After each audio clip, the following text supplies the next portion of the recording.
Bizde maalesef baktığımızda ben geçen saydım 74 ilde azalma var. 7 ilde mi ne artma var. Yani 74 ilde kuraklık söz konusu. Bakın Kilis %62,5, %54 veya geldik Batman %55. Maalesef üzüntüyle söylemek istiyorum ki 2025 yılı son 65 yılın en kurak dönemine ait kayıtları var. Bizim meteorolojiden aldığımız düzenli verilere göre de Güneydoğu Anadolu bölgesinde %57 yağışlar azalmış. Şanlıurfa'daki bu oran da %55,7. Yani bizim geçmiş yıllardaki uzun yıllar yağış oranımıza baktığımız zaman su yılı için konuştuğumuzda 434 milimetre yağışa sahipken Şanlıurfa'nın ortalaması bu yıl 160 milimetreyi bulmadı. Yani oldukça kurak bir dönemdeyiz. Bu da tabii GAP bölgesi için çok olumsuz etkiler yarattı. Çünkü Şanlıurfa ili ya da GAP için de genelleme yapabiliriz. Türkiye'deki tarım potansiyelinin yüksek olduğu bir bölge. Sadece Şanlıurfa için kuru tarım arazilerindeki verim düşüklüğü %40 ile 50 arasında. Yani Şanlıurfa'da kuruya ekim yapan çiftçilerin %50'si hiç hasat için tarlasına girmedi bile ya da girdiyse de tohumunu bile karşılamayacak durumda kötü bir sahneye şahit oldular. Az önce söylediğimiz gibi GAP bölgesinin Şanlıurfa özeline baktığımız zaman %50'si sulanabilen tarım arazileri ile doluyken bir o kadar da sulanmayan tarım arazileri var. Sulanamayan kuru tarım arazilerinde bu yıl için %40, %50 hiç hasat edilmeyen mercimek ve arpa tarlaları varken sulu tarım arazilerine baktığımızda yine aynı şekilde tabii ki Atatürk Barajı'ndan sulanan tarım arazilerimizin nispeten sorunu olmamakla beraber ileriye dönük bir baraj rezervindeki düşme büyük bir kriz yaratabilir. Şu an için herhangi bir kriz olmadığı söyleniyor yetkililer tarafından. Ancak önümüzdeki günler için bu baraj seviyesindeki düşüş hakkında kesin bir şey söyleyemeyiz. Bunun diğer tarafına baktığımız zaman diğer kefede maalesef yeraltı suyuna bağlı bir sulama sistemleri var. Yani bizim bu enerjiyle kuyudan su çeken ya da enerjiyle sulama yapan çiftçilerimiz var ki onlardaki büyük kriz ise bu yağışın azlığından dolayı su seviyesinin giderek aşağı düşmesi. Dolayısıyla hem suya erişim daha zorlaştı hem de bu suyu çekebilmek için ya da bu suyu enerjiyle verebilmek için daha çok enerji kullanıyorlar. Plansız tabii kesintiler oluşmaya başladı, arızalar oluşmaya başladı. Bu da enerjiyle tarım yapan ya da yeraltı suyuyla sulama yapan çiftçiler için büyük bir kriz haline dönüştü. Az önce söylendiği gibi enerjinin altyapısı zarar görüyor. Hatta şöyle bir şey diyebiliriz. Bugün Konya Havzası'nda yıllık su açığı 2 milyar metreküp. Bu açık gittikçe diğer bölgelere de yansımaya başlıyor. Yani Türkiye'deki su bütçesi 112 milyar metreküp idi. Fakat o standart ortalama yağışlara göreydi. Eminim bu yıl o su bütçesi 80 milyar metreküpe kadar düşmüştür diye düşünüyorum. GAP ya da Şanlıurfa özeline bakacak olursak hem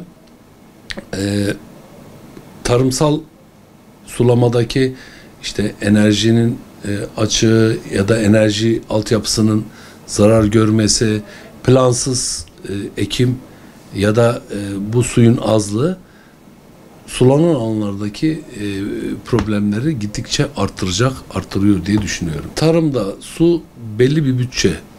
O bütçeyi bizim maaşımız gibi o bütçeyi maaşımızı biz işte bu ay buna yetmiyor bir dahaki ay şunu alalım ya da öbür aya bunu alalım ya da bu ay benim biraz daha fazla param var, şunu ödeyebilir miyim diye nasıl bir bütçe hazırlıyorsak su bütçesi de öyle. Şimdi bu dönem için konuşacak olursak bizim bütçemiz çok kısıtlı. Dolayısıyla mesela bakanlık düzeyinde şu anda 11 ilde 50 ilçede mısır tarımına destek verilmiyor. Bunun açıklaması nedir? Mısır endüstri bitkileri içerisinde biraz daha fazla su kullanılan bir bitki. Dolayısıyla bakanlığın aldığı önlem şu. Diyor ki ben fazla su tüketen bu bitkiyi üretirseniz size destek vermeyeceğim diyor. Ve bu ilk sinyalleri. Belki bir dahaki yıl bu kısıtlamalar ikinci ürün başka desene de etkili verecektir. Dolayısıyla bu suyun azlığı her geçen gün yüzümüze vuracaktır. Şimdi bizim yapmamız gereken ne? Az önce sorduğunu soruyor. Bugün mısıra denk gelen üretim deseni belki bir dahaki yıl pamuk için de problem olacak.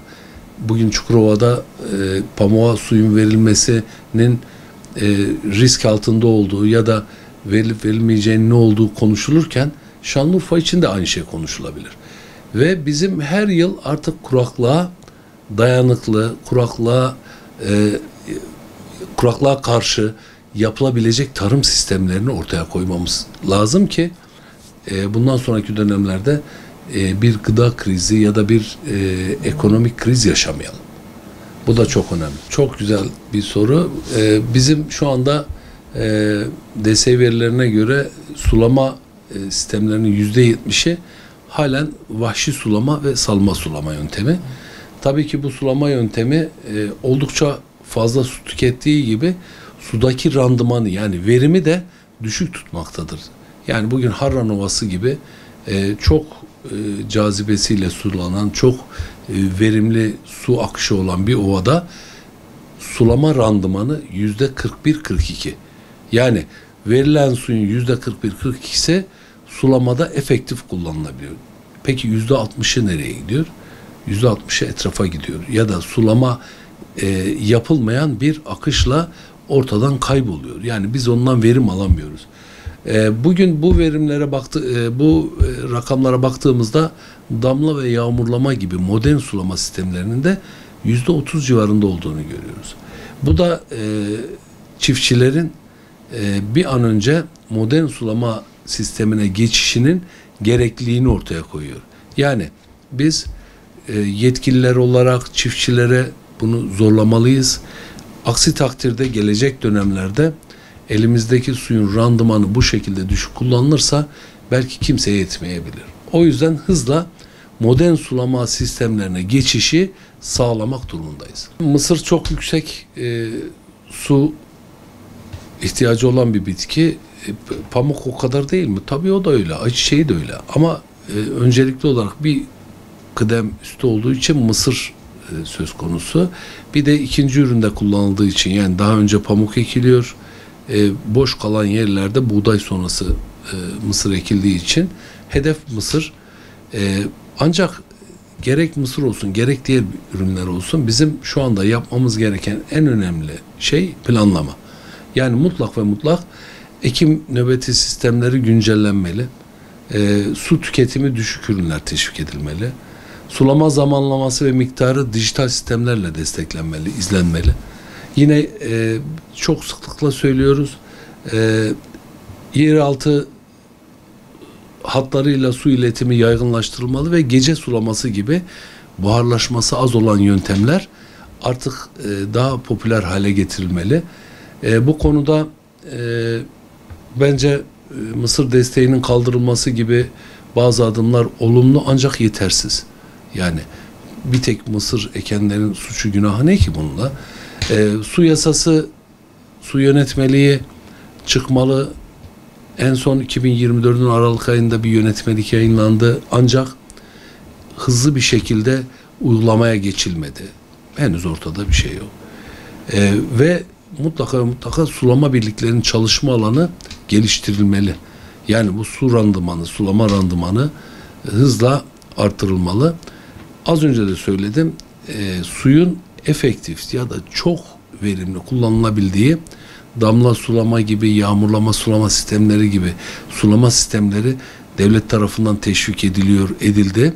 Bunun arttırılması sağlanmalı. Hatta bazı sulama alanlarında bu sistemlerin kullanımı daha kolay ve daha hızlı geçilebileceği için oralarda salma sulamayla yapılan sulama sistemlerindeki fiyat 5 birim ise damla sulamada bu 2 birime, yağmurlamada 3 birime düşürtülerek çiftçi bu konuda özendirilmeli. Hatta ve hatta sulama yöntemine göre çiftçinin ödeyeceği para organize edildiği gibi destek konusu da buna göre organize edilebilir. Yani biz yeni bir dünyaya giriyoruz. Maalesef ki işte 65 yılda en pik olan dönem. Seneye belki bundan daha pik bir döneme denk gelebiliriz. Her zaman tedbir insanoğluna aittir. Mutlaka ve mutlaka bizim bunu hızlı bir şekilde düzenlememiz lazım. Kuraklık sadece tarımı değil, ekosistemleri, hayvancılığı, içme suyu kaynaklarını da tehdit ediyor. Bununla beraber mera kaybı, göllerin çekilmesi, buzulların erimesi gibi etkiler gözlemleniyor. Demek ki biz bir an önce kendimize bir çeki düzen vermemiz şart. Ağaçlar yeraltı suyu seviyelerini dengeler, buharlaşmayı azaltır, mikro iklim oluşturur. Yine doğal türlerde yapılan ağaçlama bölgenin su bütçesine doğrudan katkı sağlar. Yani ağaçlandırmayı artırmamız şart. Az önce söyledim, sulama birlikleriyle ve sulama alanlarında modern sulama sistemlerini bir an önce gündeme getirip hızlı bir şekilde geçiş sağlanmalı. Artı dünyada yeni trendler var artık. Mesela malçlı alan, yani tarım arazisindeki hasat sonrası kalan sapsamanın olduğu yerde ekim yapılarak hem buharlaşmayı azaltabilirsiniz, hem terlemeyi azaltabilirsiniz, hem de toprağın erozyonla kaybını azaltmış olursunuz. Bu tür yöntemler, mesela dünyada şu anda konuşulan aşırı işlemelerden kaçınım var. Yani no-till ya da reduced-till dediğimiz, yani işlemesiz ya da az işlemeli tarım gibi yöntemler var. Bu tür yöntemleri iyi analiz edip hızlı bir şekilde yaymak lazım. Çünkü gelecek dönemlerin ne olacağını ya da bize nasıl bir senaryo getireceğini hiçbir zaman tahmin edemiyoruz. Biz hesabımızı ona göre yapıp tedbirimizi ona göre almamız şart. Bunu ben özellikle söylüyorum. Bizim çiftçilerden isteğimiz su tasarrufu sağlayan yöntemlere hızla geçilmesi, ekim planını su bütçesine göre yapması, birlikte hareket ederek teknik destek alınması. Bunlar bizim çiftçilerimizden en önemli isteklerimiz. Ben yetkililerimizden de şunu rica ediyorum. Bir an önce tarım politikalarını iklim krizlerine uygun olarak düzenlemek şart. Yine aynı şekilde modern sulama sistemlerinin desteklenmesi. Yine su tasarrufunda önemli olan bilimsel ve şeffaf bir yönetim sağlamak. Çünkü gelecekte su dünyanın en kıymetli metası olacak.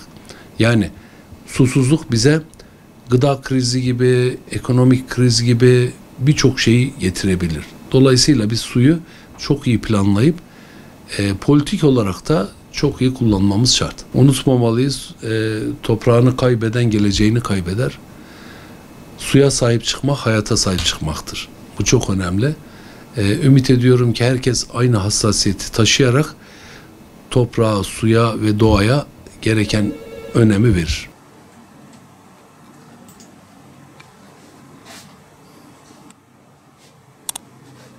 Bizde maalesef